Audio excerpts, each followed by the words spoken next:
I'm Reis Vanderpol, and I'm going to tell you my story. I was born in the Netherlands, in the city of Amsterdam, and want to say a few things about my family. I'm Jewish, my family was Jewish, and had lived, most of my extended families had lived in Amsterdam for at least 200 years, as far as I could make out from the records, historical records. And Jews in the Netherlands were equal with all other citizens, were never persecuted. So we were used to live in a free country, a democracy, a monarchy, but a monarchy that has, in this case, has had a queen when I was born and lived during the Holocaust. We had a queen, Queen Wilhelmina, but the queen was considered like the mother of the country. And whenever there was trouble anywhere, serious trouble, she would be there to help, console. She had no formal power except by virtue of her personality. The country was and is a democracy with a parliament, and that's where the power of government lies. We had moved, or my parents had moved from the inner city where there was a Jewish neighborhood that had existed for hundreds of years, where Jews chose to live. They were not forced to live in any particular place, but that was a community. My parents moved out of that community with the notion that they wanted to better the economic possibilities, and particularly that my brother and I would have a good education, which we did have. There was no sense of you're Jewish or you're not Jewish. If you liked somebody, you became friends. And so I had some good friends. I went to public school, and we lived in the Netherlands, where we had not been in any war for at least 100 years. We were not in World War I, so we knew peace. And as a people, I think we were sort of used like that's how it's supposed to be, that there is peace, and that you do the best you can. And there was very little evidence of any serious troubles. So this is how life was supposed to be. On the 10th of May 1940,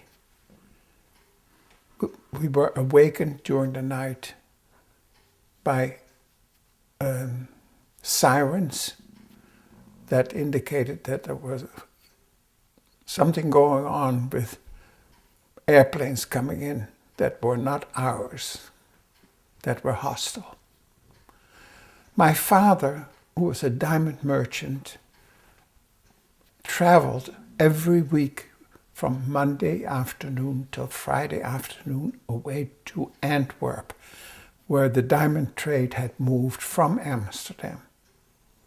So we did not see him during the week, and he was supposed to return on Friday. This night was the night from Wednesday up into Thursday. At 3 a.m. we were awakened. We turned on the radio and heard that the Germans had invaded our country by air and by land. And we heard the anti-aircraft guns shooting, heard bullets or ammunition falling down in the street, sometimes coming through the windows or even through the walls. And we were told on the radio to sit on the stairs in the center of the house for safety. All this, you can imagine, was a very strange experience. A total surprise, shocking surprise. On the third day of this new war, our queen left the country. As I mentioned, the queen was like a mother, and it was, in this case, like a mother leaving her family. And my wife told me that when this happened, he was listening to her father was listening to the radio, and when he heard it, he smashed the radio and started crying. She had never seen her father cry before, or since for that matter. So there we were, my father was gone, my mother, my brother, and I, and my grandfather. On the fourth day, the Germans bombed the city of Rotterdam, and the whole center of the city was bombed out in a few hours. Big city. I went to see it later and cried my eyes out because what I saw of families who had lived there in ruins was more than I could take.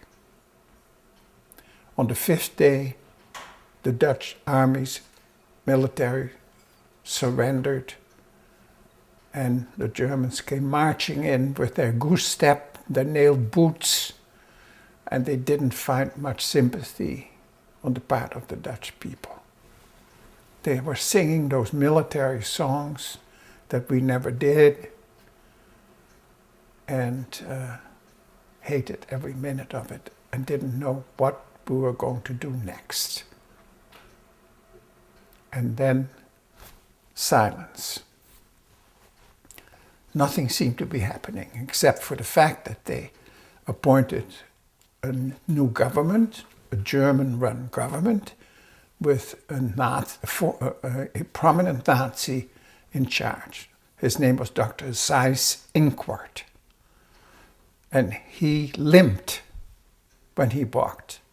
And so we imitated him, made fun of him by walking around like a limp, with a limp and the Hitler salute. That's how we imitated him. It may sound very poor taste, but for us it was a relief. Humor, as I will come back to later, was a relief, a very important relief in a terrible situation. And then there was nothing. I started medical school in August, and everything was just fine and dandy, except we didn't know where my father was. It turned out he had fled to France. He couldn't come back to Holland, got back to Holland because of the war front, and he ended up in the unoccupied part of southern France. In February of 41, it was all of a sudden announced that all Jewish students had to leave the university. And there was a tremendous reaction to that on the part of other students, including students who belonged to a fraternity who didn't allow Jewish members.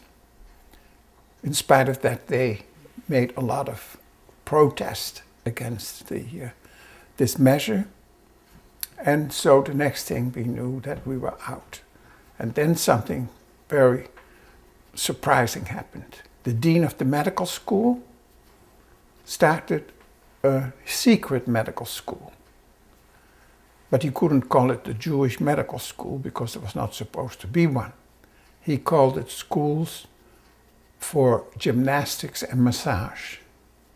And we went to the homes of Jewish professors and continued with our studies and got credit. Now, I didn't believe when they said we would get credit that we would get it, but we did. And when the war was over, I found the credits. They really were there. But in the meantime, the measures against the Jewish citizens became tighter and more dangerous. There was curfew. We couldn't go out at night after 6 o'clock until 6 in the morning. We could only go to certain stores. We couldn't go on the streetcar. Our bicycles were taken, and our radios were taken, and we had to walk, of course, for food quite a long distance. And so one after another, always with a period of time in between, the noose was getting tighter around our necks.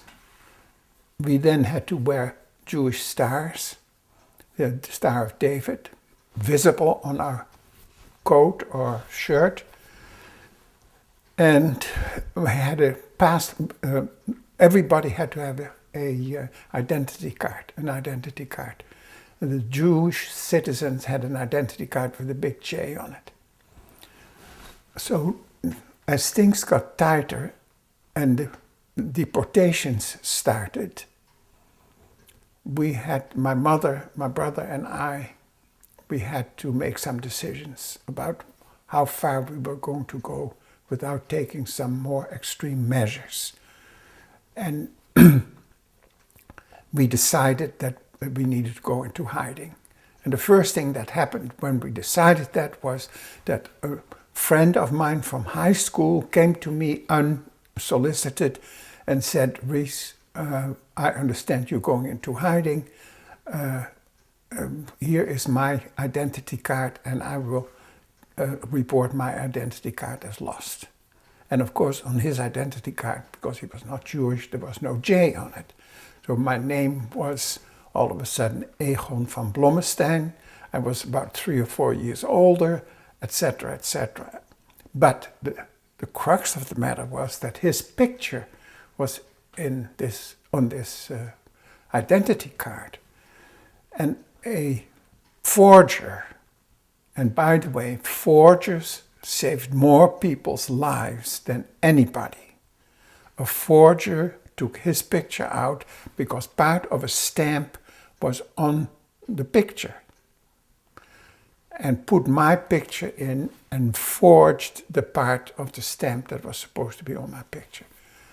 And indeed, when I went into hiding a few months later, I took a little walk in darkness after curfew, and a German police officer stopped me, shone his flashlight in my face, asked for my identity card. And I handed it over. I was quite calm. He shone his light on the card and searched it very carefully, and then handed it back to me and yelled at me to go on. And I walked away, and after a minute away, I started shaking like a leaf. I was calm while it happened, but when I had the reaction, that was very strong. We went into hiding, and I was in hiding for about 2.5 years. I was in different places. I first was in the city of The Hague, in different places, where as somebody who's in hiding and depended on the host, had some fun, odd experiences, like I was in one place, there was also a Jewish girl, and the hostess, who was a widow, said to us, a Jew and a louse is a pest in your house. And that was her welcome to us. But she took care of us, but it was uncomfortable, and I left there. There's also another part, a story that I'd like to just quickly mention. My mother always fasted on Yom Kippur. And the first Yom Kippur that I was in hiding and the family was spread, my mother was in hiding somewhere, my brother was in hiding somewhere, I took the streetcar, in a sense, from The Hague to Amsterdam. I didn't want to go on the train because it was too dangerous, although I had a false identity card. And I came to Amsterdam to visit with my mother because I knew that was the first time that the family was apart. And I came there, rang the bell, and nobody opened the door. And I had to find a place to sleep, and I went back to The Hague the next day the same way, and wondering what the heck was going on. Had something happened? And then I found out that they didn't hear the bell ring. So fortunately, but it was a very sad evening when I didn't know what had happened to my mother after this whole trip. Worst thing were to happen. I was in The Hague for about yes, there was one incident in The Hague also where, if you can imagine, there was a friend of mine was giving a party at his home in The Hague, and I was invited to the party. And the party was held in what they call the upper house, which means in The Hague or Amsterdam, 2 floors with 1 front door, and then an upper house, 2 other floors. And they lived in the upper house, so the long stairs going to the 3rd floor. And she had told us, the mother had told us that if we hear the bell ring, we should be quiet. And if she coughed, it meant there was trouble. And we'll go to the roof and climb over the roof to the next house. And people there knew that this could happen, that to flee, to get away from the danger, they had lent their house to send. And indeed, early the next morning, the bell rang. I listened and I heard a cough, and I went to the roof and climbed over to the next house. And the first place I could get into that house, I found myself in the bedroom where the husband and wife were in bed, and there I was all of a sudden standing in the bedroom, and I mumbled a thank you, and they looked at me because they obviously had forgotten that they had offered this escape route. I went down the stairs to the street, and guess who I met there? My friend who had given me the identity card. He was waiting for me. And the 2 of us walked with the same identity card, the same name, walked together, and never were caught. A little luck went a long way. I was in Amsterdam for 2 years, hidden by an old lady who used to be the housekeeper of my great aunt. There were 4 of us in hiding on the 3rd floor of this walk-up, with her sister, the sister of the lady, Tine, is the lady's name. Her sister, with husband and grown-up daughter, lived on the 4th floor. And they were scared of having 4 Jews in the lower floor, on the lower floor, and begged the sister to get rid of us. And the sister, Tine, said, they stay, God will take care of us. They stay, and we stayed. We stayed there till the end of the war.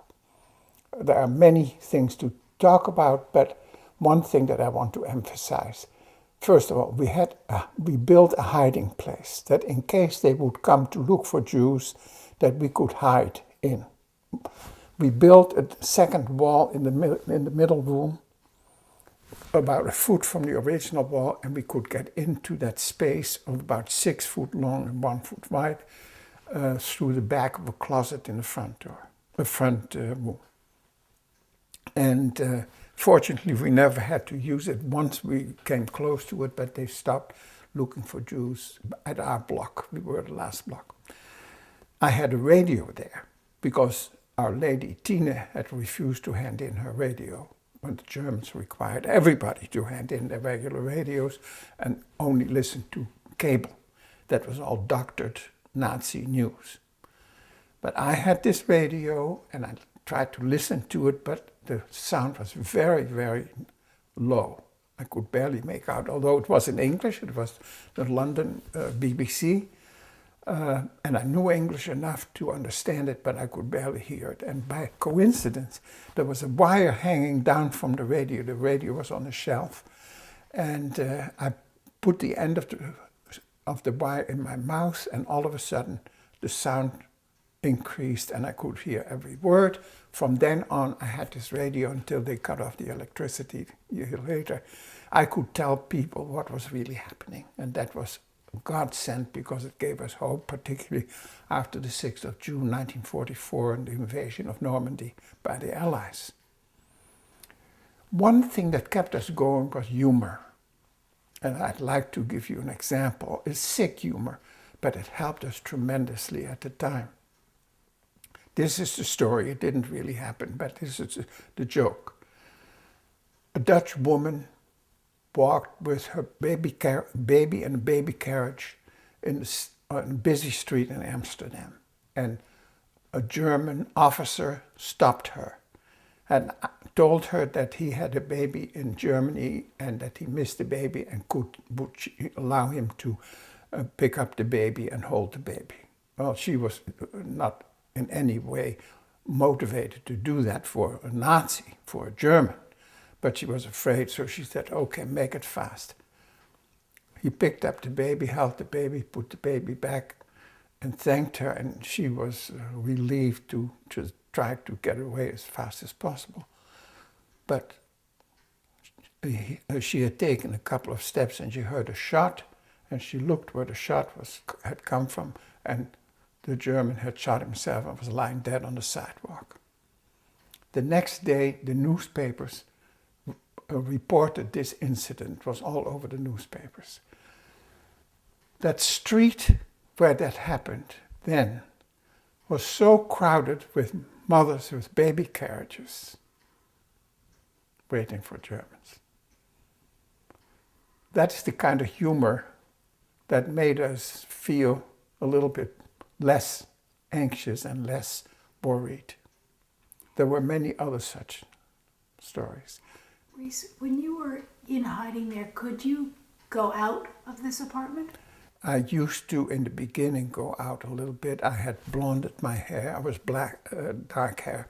I blonded my hair to look less Jewish. But after quite a while, particularly with young men, they had razzias, what they call razzias, raids, where they would cordon off a street or a square and check out everybody within that area for identity cards and stuff, and then would catch a lot of young Jews, and that particularly, and this is a little embarrassing to talk about, the fact was in Holland at that time that only Jewish men were circumcised, and they knew that damn well. And so whenever they suspected you being Jewish, they took you somewhere, you had to undress and looked at you, and that meant you were Jewish. And I know that happened to several people that I knew. So that was a real danger. My mother, I should mention, very importantly, was blonde, natural blonde, blue-eyed, so she looked more Aryan than Hitler did. And she was in the street, she did everything, because the old lady, particularly when things got tough with food, no food, and then the electricity was cut off, and etc. My mother really saved the Tine. Like the roles were reversed. She was not afraid, and she was in danger sometimes, but she was not afraid. She was really quite something. And in fact, one of the things that happened, she developed an acute appendicitis, and she was smuggled into a hospital where only the head nurse and the surgeon knew who she was. She was operated on and immediately taken home again because they didn't want her to keep her in the hospital. So many more things to talk about, but I've given you. So were there days and months on time that you just stayed in the apartment? Yes, most of the time that's what I did, and much of the time in the hiding place, listening to the radio, English. I knew English enough to understand. And so you'd go for days without going inside. I mean, how did you all get along? Oh, wonderful. We did. And there was a lot of joking around. Yeah. There were 4 of us, and it was Who were the 4? my mother, my great aunt, who used to be the woman that Tina worked for, and who I knew very well. We visited often, and a friend of the family, a woman also.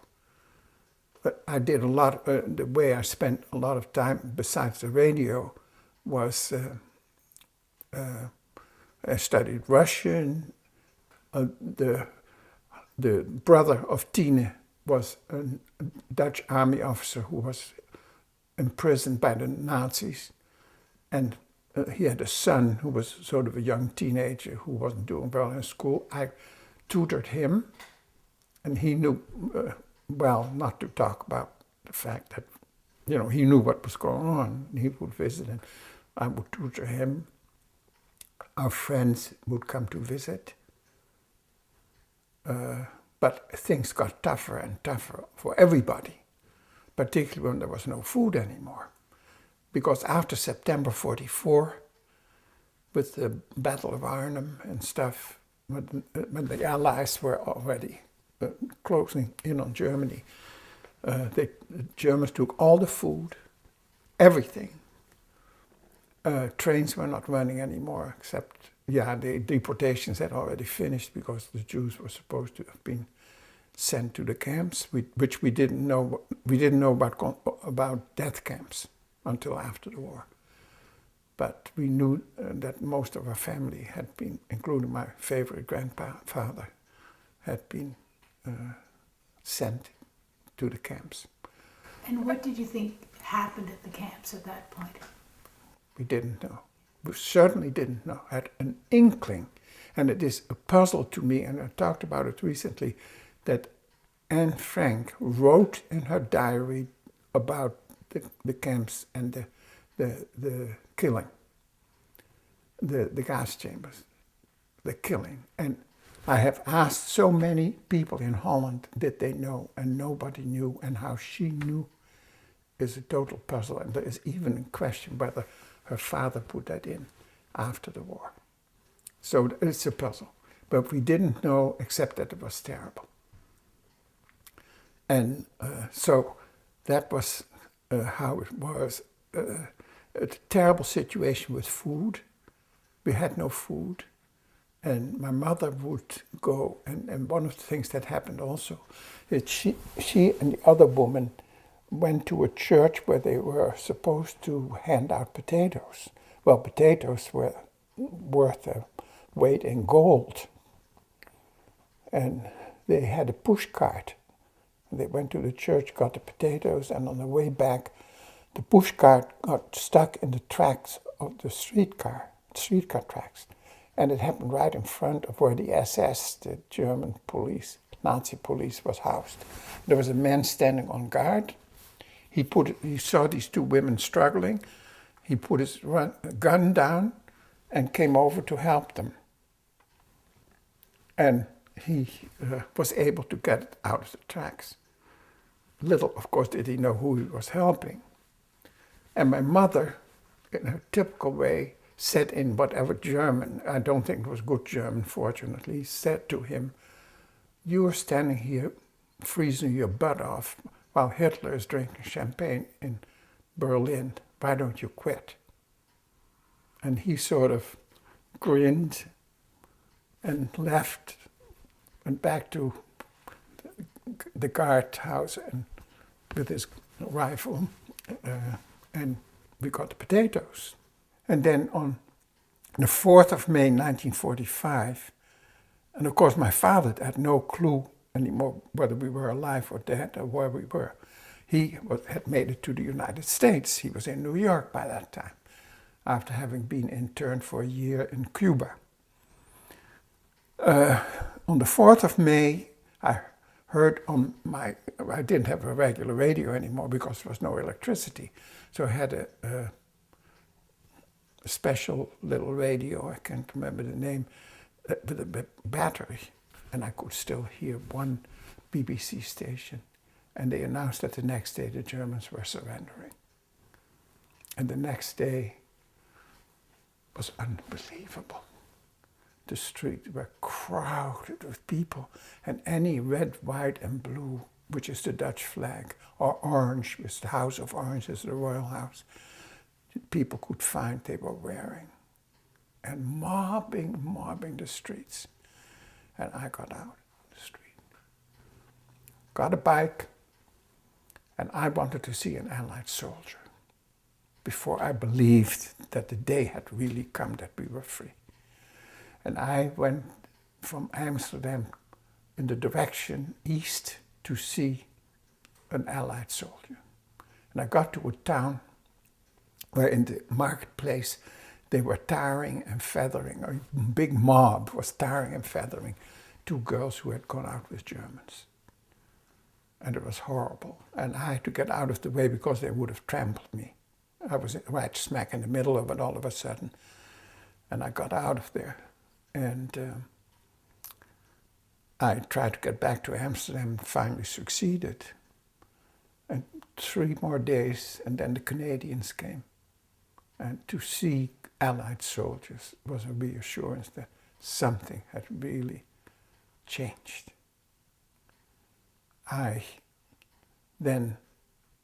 My father, who had made it to New York, as I said, asked some of his friends, Dutch friends who were in the Dutch brigade to find us. And we had moved out of Tina's house and into some rooms, and they found us. And then my father sent us food and clothes because there was no food. Period. No food. Every week, packages with food, some shoes or whatever. And then the sad thing was that we talked to him once on the telephone when the transatlantic cable was repaired. And on the 6th of June, 1946, he died suddenly of a brain hemorrhage. And we never saw him again. And my brother and I then came legally split on a visitor's visa to New York, which was at that time that you were able to get tickets was because 2 other people had canceled their tickets because there were very few flights. We made it to LaGuardia. And the rest of the story is history. We have lived in this country, become American citizens. My brother has been quite successful. As a matter of fact, at the age of 85, he has a television show in Haverhill, a local television show. We've both really more than adjusted to this country. And then, of course, Nettie came, and she will tell her own story. I'm Nettie Vanderpol, and I will not go into the background because my husband already did this. I want to start with my father, all of a sudden, without any of us knowing it, was involved in the underground, helping American pilots who had jumped out of planes to find places for them to hide. There was a traitor in the organization, and my father was put in jail in Scheveningen, a town close to The Hague. On the door of his cell was a Star of David, and he was told that for 5 days he was not going to get any food. My father was born in Holland, but spent part of his life in Switzerland, and his German was extremely good.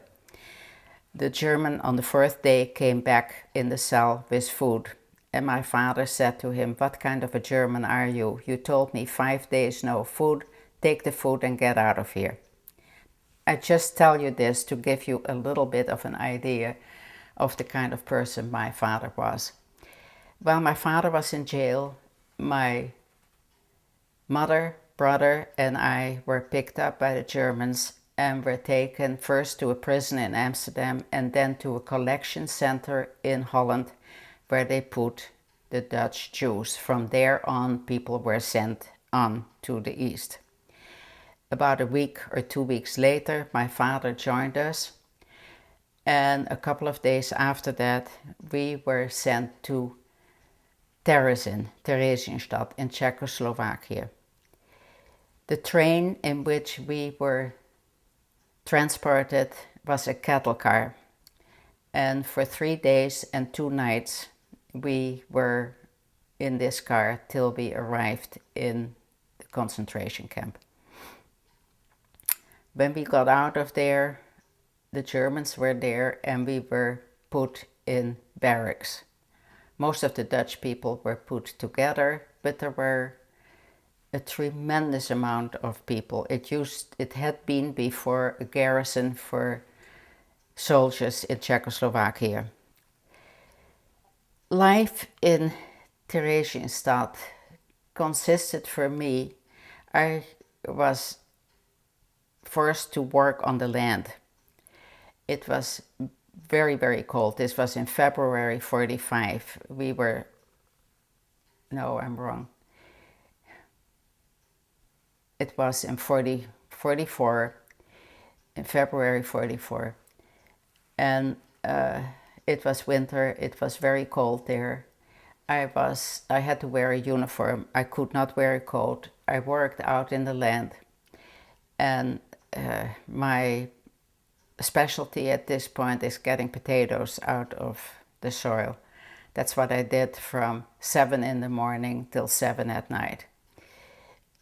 Our lunch, a big cart came with a large bucket with soup that consisted of lukewarm water with a couple of beans in it, and that was lunch. Food was non-existing. When people ask me now what was the worst part of being in a camp for about a year, it was the cold. We were never warm. It was cold and you felt cold. I mean, even while sleeping on straw mattresses on the floor. I just want to go into one detail about life in a concentration camp. At 6 o'clock in the morning, there was appel. Everybody had to get there. The Germans inspected you, and then you were sent on to whatever work you were assigned to. One day, I was in a group of 14 girls. One day we passed by what they called the Kleine Festung, which was the penal part of the concentration camp.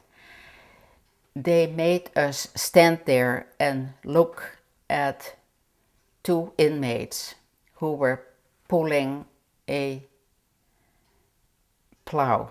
The plow was a big round knife. There was an inmate in back of it, there was an inmate in front of it who was pulling it. And no, that I'm telling it wrong. There were 2 people in front of it, but you know, with some distance between the 2 of them. In back of it was a German with 2 shepherds dogs. The guy in front fell down. The guy in back of him, the inmate, stopped. The German started yelling at him that he had to pull the plow. And while we were standing there, the plow went over the guy who was lying down. And it is the kind of thing that I will never forget. It's the face of the guy who had to do this was so horrendous that after the war I have done needlepoint telling my story of the Holocaust, and I have one needlepoint that I call the plow, and it is in honor of the guy who had to kill his mate. This was one of the things that was pretty horrible. The working was very tough. There was the second in command of the camp was an Obersturmführer by the name of Heindl, and he was the worst German in the camp. what he used to do is he would come on a motorbike inspecting everybody who was working. What he did is he would stop the motorbike about 10 minutes away from where we were working and then would walk towards him. When we heard the motorbike, we would start working very, very hard. When it stopped, people were talking to each other, and then all of a sudden he would appear and would start hitting one of the persons who was not working. Life was difficult. My mother was a wreck. I mean, she couldn't cope, and now that I have children, I understand better what it must have been for her to have two children who, my brother was 12, and his job was he had a little cart that he pushed, and on the cart were carton boxes, little boxes with ashes of people who had died, and he had to take that from, wherever it was they had died to another point. This was for a 12-year-old, that was all he did all day long. After a while, I decided a lot of Dutch people were being transported. And though we did not know about Auschwitz, I felt that I should volunteer to work on the trains, which I did, which was very tough, but I felt that maybe I could help some Dutch people. This one day, the mother of my favorite aunt and her husband, who was a judge at the Supreme Court in Holland, and I think he had Alzheimer's. He was completely out of it. He thought he was going to go to some kind of spa. And he was all dressed up. And I put them in the cattle car and was able to give them a place at the wall of the car so that they would have some support. And I'll never forget, and this is a story that I told when Reis and I, my husband and I, were host and hostess for Facing History and ourselves. This old lady said to me, "Nettie, if you survive, tell my daughter, your favorite aunt, that she always has been a wonderful daughter, not to feel guilty, because I'm pretty sure I'm not going to come back. And I want you to tell her that she has enriched my life and that she should not feel guilty." To me, this was unbelievable that this woman at this point, knowing that she probably would not come back from where she was going, was thinking of her daughter. And when the war was over and she had 3 grandsons, and when it took me 2 years before I was able to tell my aunt. When I told the grandsons, one of the grandsons said to me, "Oh, Nettie, come on, she was such a stupid woman." And I will never forget that, because to me, this woman portrays what Facing History and ourselves stands for.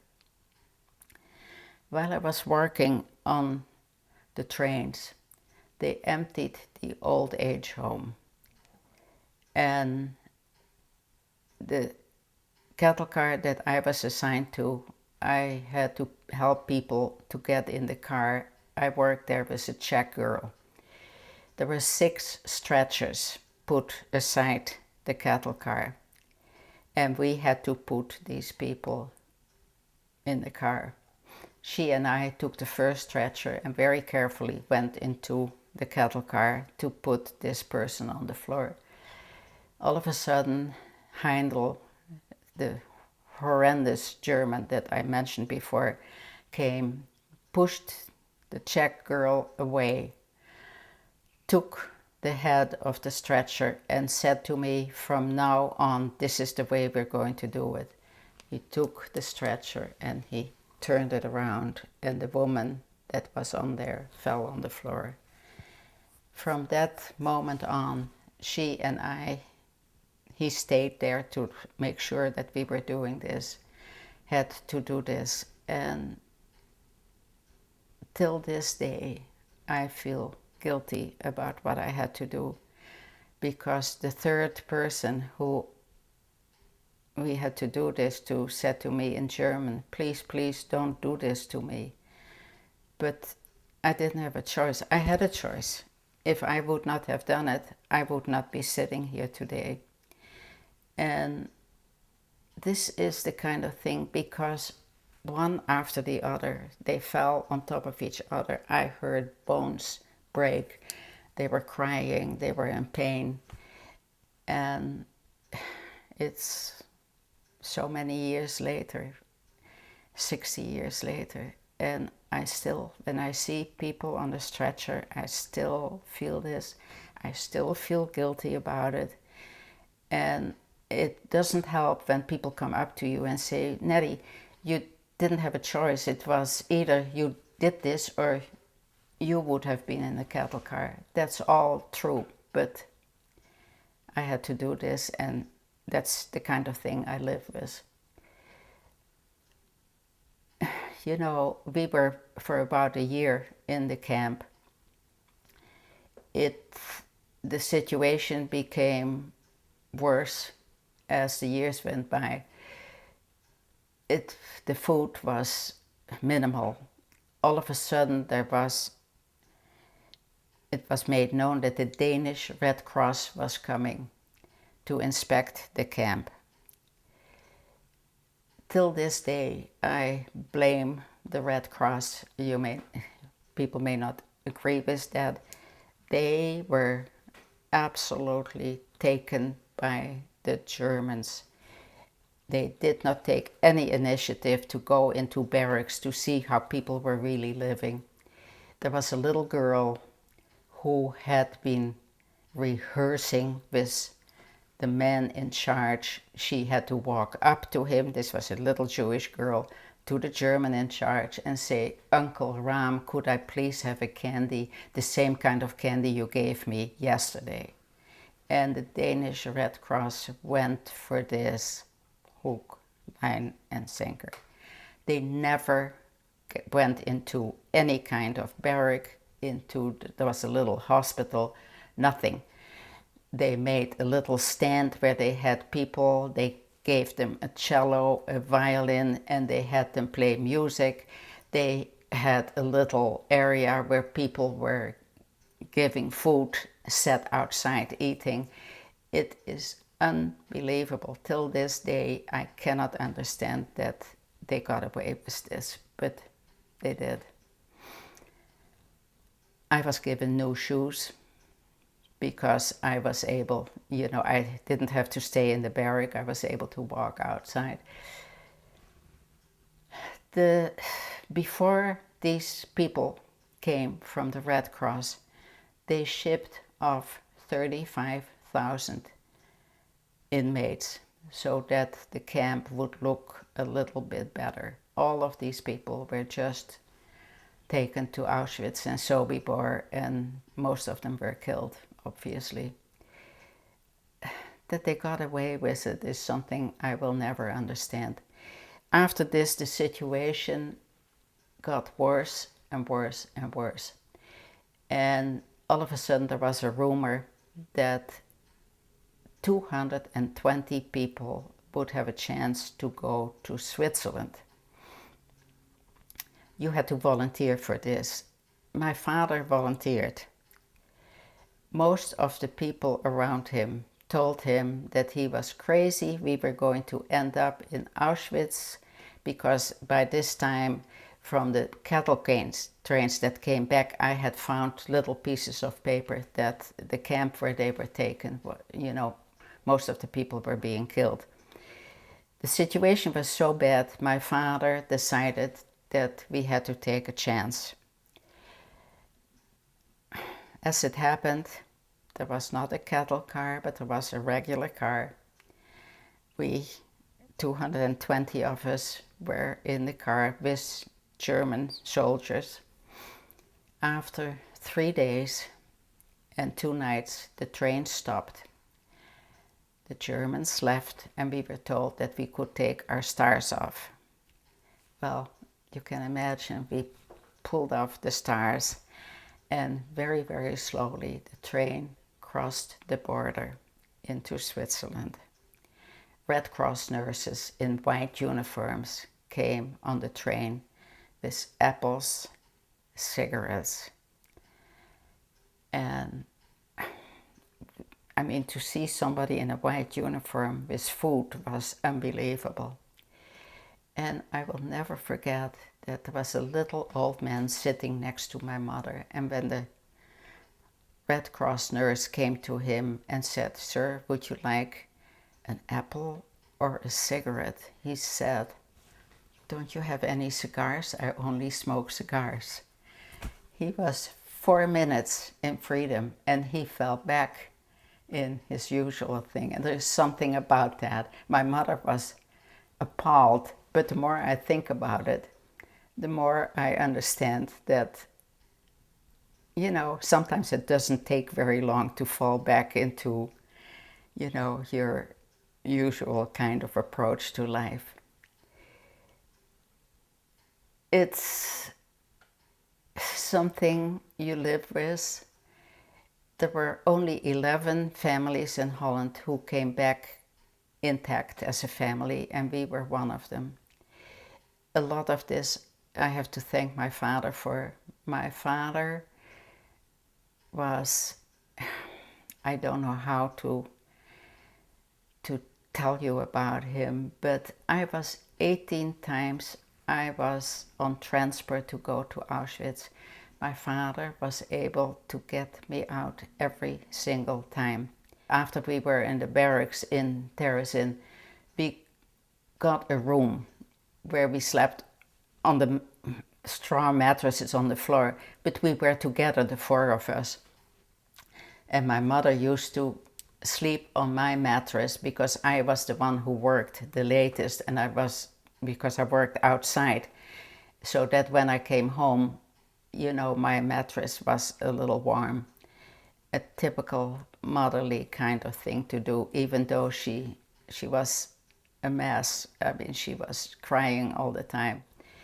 And I think that thanks to my father, in big part, we survived, and it's something to be very thankful for. And all I can say is that at this point in my life, I'm married, I have children, I have grandchildren, and I am so appreciative every day of my life that I see my kids, my grandchildren. I'm thankful that I'm still around. I came to the United States in 1946, and I had met Nettie 3 times in Holland at 3 parties, never alone. But some chemistry had spontaneously erupted, so we had some feeling, but then my father died, and my brother and I came lickety split to New York. We kept up some correspondence. But in 1948, Nettie let me know that she was coming to New York with her parents.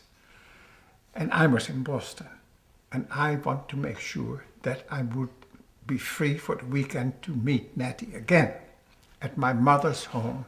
My mother had also moved to the United States, to New York, and indeed I flew from Boston at that time to New York, and Nettie came over. We were going to go out on the town with my brother and his girlfriend and the 2 of us, but there was a terrible snow blizzard in New York City, so we couldn't go out. And we stayed home, at my mother's home. And that night, Nettie and I got engaged. And Nettie called her mother the next day and said, "I'm engaged." And her mother, who was in a hotel in New York City, in Manhattan, said, "To whom?" And Nettie told her to whom. And so they accepted me immediately. And we were married secretly, and Nettie went home, had to go home to Holland, and the reason why we were married immediately is because we wanted to start our married life a year later when I graduated from medical school. And she had to leave and get a visa, an immigration visa. And that's exactly what happened. So the wedding took place in 1948, and the big shindig, the reception took place in New York in 1949. And that's when we started our married life. And we are now married 62 plus years, and still together and still talking. And still talking to each other, yeah. Which is pretty good. And your other question is that initially, you know, I had horrible dreams. And I have to say that being married to a wonderful man, plus him being a psychiatrist, was extremely helpful, because there were nights that we just walked together and Reis just let me, you know, spill it all out, and that was extremely helpful. And I also know that some of the other girls that were in my group who did not have that, at the group of 14 girls, I know of 3 who committed suicide because they could not form any kind of relationships. For me, I will not judge people so fast as I hear so many people do, because you do not know what people have had to deal with. And the other thing is, enjoy life. Make something of your life. Live every day and try to really live it in a positive way.